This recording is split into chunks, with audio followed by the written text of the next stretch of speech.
Required. अभी हम पहले इसे देखते हैं एक बार। मैंने यहाँ पर किया टच्ड, मैं फिर नेक्स्ट पर गया तो ये, हाँ एक चीज और होती है, मैंने यहाँ पर नहीं लिखा, हमें यहाँ पर भी रिक्वायर्ड देना पड़ता है। अब चेक करते हैं। मैंने यहाँ पर क्लिक किया, देन मैं मूव किया तो देखा जैसे ही मैंने उस पर टच किया तो ये लिखा हुआ आ गया नेम इज रिक्वायर्ड। अगर हमें इसे रेड कलर में देना है तो यहाँ पर जो हमारा स्पेन है हम इस पे क्लास लगा देंगे, क्योंकि हमने बूटस्ट्रैप इसमें इंस्टॉल किया हुआ है। तो लिख देंगे हम टेक्स्ट डेंजर। अब मैंने इसे टच किया, मैं नेक्स्ट पे मूव हुआ तो आपने देखा कि नेम इज रिक्वायर्ड। तो पहला मैंने आपको दिखा दिया है। अब मैं एक बार इसे आपको सबमिट करके और दिखाता हूँ। टेस्टिंग,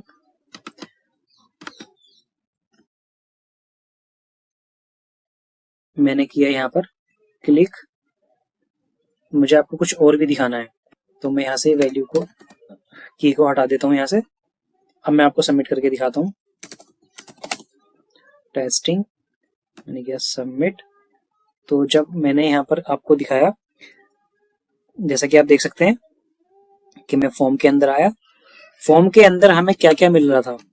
फॉर्म के अंदर हमें कंट्रोल्स मिल रहा था, कंट्रोल पासवर्ड, ठीक है।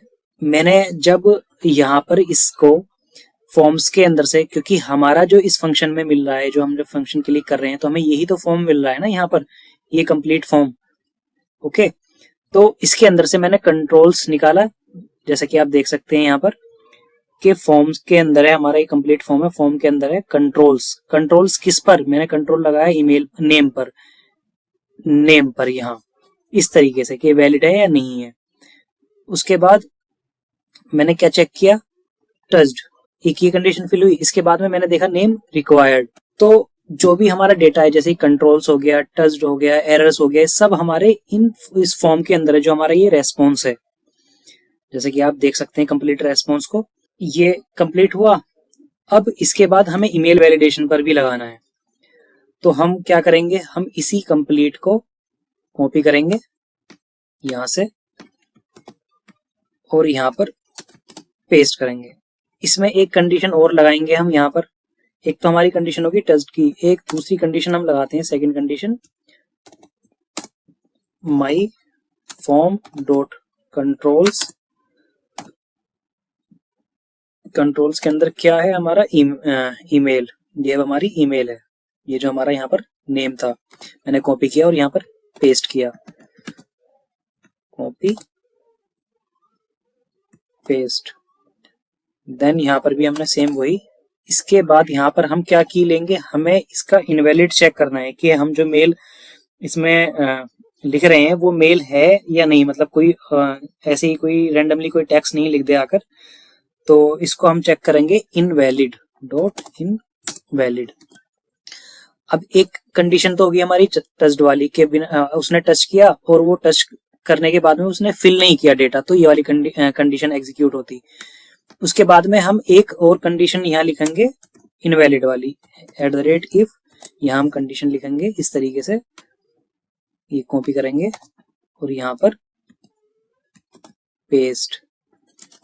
यहाँ पर क्या होगा? हमारा टेक्स्ट यहाँ पर वही सेम स्पेन को हम कॉपी कर लेंगे और पेस्ट कर देंगे। यहाँ हम किस लिए लगा रहे हैं ये टेक्स्ट? ये वाली जो हमने रो लिखी है, ये लिखे कि हमारी अगर ईमेल इनवैलिड हो तो यहाँ पर हम इसे किस तरीके से देखेंगे कि एरर डॉट ये ईमेल। यहाँ पर क्या लिखेंगे? Email invalid email, invalid email format, ये ठीक। तो इसे हम चेक करते हैं कहीं कोई मिस्टेक तो नहीं है। मैं देख लेता हूँ कि यहाँ पर ईमेल है, यहाँ पर भी ईमेल कर देते हैं हम, यहाँ पर भी ईमेल कर देते हैं और यहाँ क्या करेंगे? रिक्वायर्ड। जैसा कि मैंने आपको बताया था कि जो हमारा टेम्पलेट ड्रिवन फॉर्म होता है उसकी वैलिडेशन वगैरह रिक्वायर्ड का हम सब फ्रंट HTML साइड से हैंडल करते हैं, और जो रिएक्टिव फॉर्म होता है हम उसका TS फाइल से। जब मैं आपको रिएक्टिव फॉर्म पढ़ाऊंगा उसके बारे में मैं आपको दिखाऊंगा कि रिक्वायर्ड हम TS फाइल से ही करते हैं। यहाँ पर टेम्पलेट ड्रिवन फॉर्म में क्या होता है, हमें रिक्वायर्ड ना यहाँ पर ही लिखना होता है। एक ये चीज हो गया। उसके बाद हम चेक करते हैं, कोई मिस्टेक नहीं है, ठीक है। अब हम इसे भी चेक करते हैं। मैंने इसे किया क्लिक, टच किया, टच करने के बाद मैं यहाँ आया। अब मैं देखो टच करने के बाद मैं आपको रिफ्रेश करके दिखाता हूँ। मैंने इसे किया टच, तो अब इसका वैलिडेशन एक्टिव होना चाहिए कि नेम इज रिक्वायर्ड। मैं गया बिना फिल किए से यहाँ पर, ठीक है। अब मुझे नेम इज रिक्वायर्ड, मैं गया यहाँ पर, मैं पहले से फिल करने गया, तो इतने में मैं क्योंकि मैंने इसे टच कर दिया तो ये भी इसका भी वैलिडेशन एक्टिव हो जाएगा। मैंने यहाँ पर फिल कर दिया टेस्टिंग, ठीक है। अब यहाँ पर मेल रिक्वायर्ड आ गया। अब वैलिडेशन का चेक ओवर करना है हमें, टेस्टिंग। अब मैं यहाँ पर क्लिक सबमिट करूं तो ये एक्टिव नहीं हुआ। ये क्यों नहीं हुआ, एक बार देखते हैं। रिक्वायर्ड करने के बाद में हम इसे एक चीज और बताएंगे, एक वैलिडेशन और देंगे कि क्या है। तो मतलब हमें बताना पड़ेगा ना ये ईमेल है, तो हम यहाँ पर ईमेल के की और एट्रीब्यूट को ऐड कर देंगे इसमें। तो जो टेम्पलेट ड्रिवन फॉर्म है उसके जो वैलिडेशन वगैरह हैं वो हम HTML साइट से ही हैंडल करते हैं, तो हमें सारे वैलिडेशन यही देने होंगे। तो अब चलते हैं, मैं आपको क्लिक करके दिखाता हूँ। मैंने इस पर किया टच और मैं नेक्स्ट पर गया तो नेम वाला जो वैलिडेशन था वो एक्टिव हो जाएगा। मैंने किया, अब मैं यहाँ से मैंने ईमेल को टच कर दिया, टच करने के बाद मैं नेम वाला फिल करने गया तो ईमेल वाला एक्टिव हो जाएगा।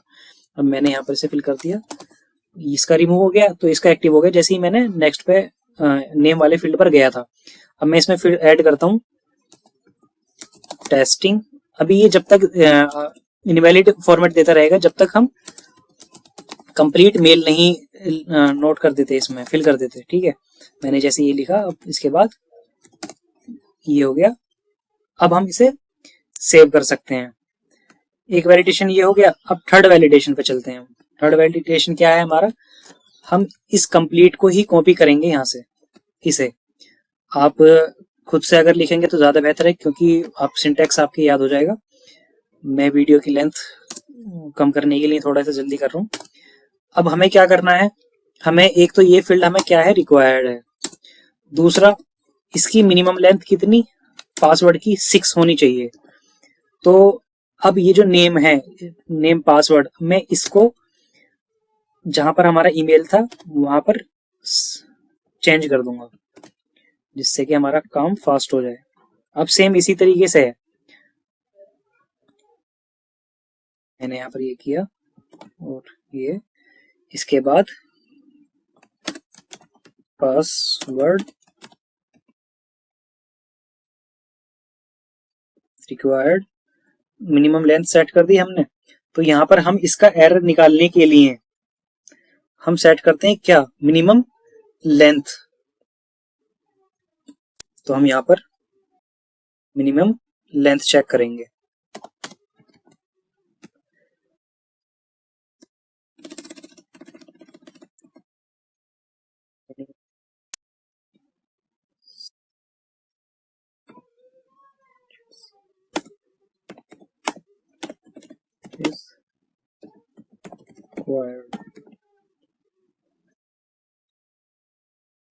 अब हम इसे चेक करते हैं।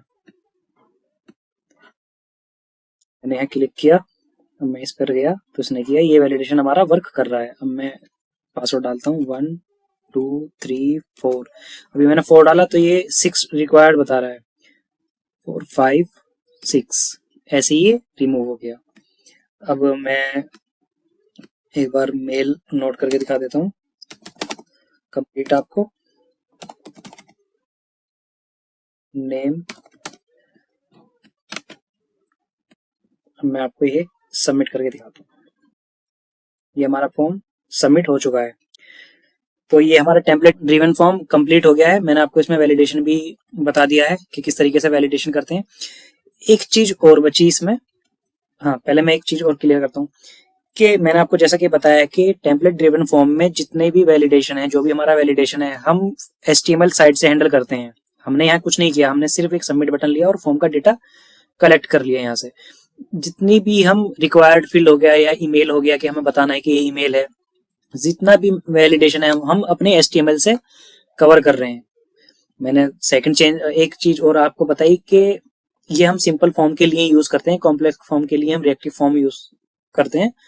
और आपकी चॉइस पर डिपेंड करता है कि आपको क्या किस पर काम करना है। अब मैं आपको एक फील्ड, सिर्फ एक एलिमेंट बता देता हूं कि हम एंगुलर 16 में किस तरीके से यूज करते थे। मैं यहां से इसे करता हूं कमेंट, और एक एलिमेंट मैं यहीं से ही कॉपी कर लेता हूं। मैंने किया इसे कॉपी, और यहाँ मैं आपको ये दिखा देता हूँ। पहले का जो सिंटेक्स था, देखो सिंटेक्स में मैं जो लास्ट स्टार्टिंग से आपको बताता हुआ आ रहा हूँ, सिंटेक्स जो टेम्पलेट ड्रिवन फॉर्म में सिंटेक्स का जो चेंज है वो सिर्फ वैलिडेशन का चेंज है। वैलिडेशन का क्यों चेंज है? क्योंकि हमारा स्ट्रक्चरल डायरेक्टिव का सिंटेक्स चेंज हो गया है। अगर आपको ये कंडीशन यहाँ लिखनी थी तो आप इस तरीके से ng if इक्वल टू इतना, और इसे यहाँ से आप कॉपी करके जो कंडीशन थी आपकी ये, और आप इसे अब रिमूव कर सकते हैं यहाँ से। सेकंड आप यहाँ से रिमूव कर सकते हैं। उसके बाद आप ये यहाँ पर यहाँ से किया कॉपी, और जो स्ट्रक्चरल डायरेक्टिव का हमारा सिंटेक्स था ng if, इस तरीके से, और इसे भी कर देंगे यहाँ से रिमूव।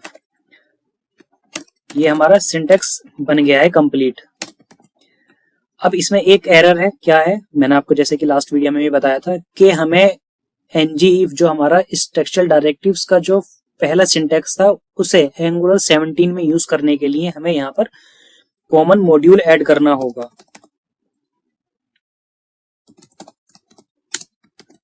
जैसा कि अब आप देख सकते हैं कि वो एरर भी हमारा रिमूव हो गया है। अब ये जो वैलिडेशन है बिल्कुल उसी तरीके से काम करेगा हमारे में। मैंने इसे किया टच, नेम इज रिक्वायर्ड, तो आपका एंगुलर 16 में भी टेम्पलेट ड्रिवन फॉर्म कंप्लीट हो गया, और 16 में भी कंप्लीट हो गया, और 17 में भी। Thank you for watching.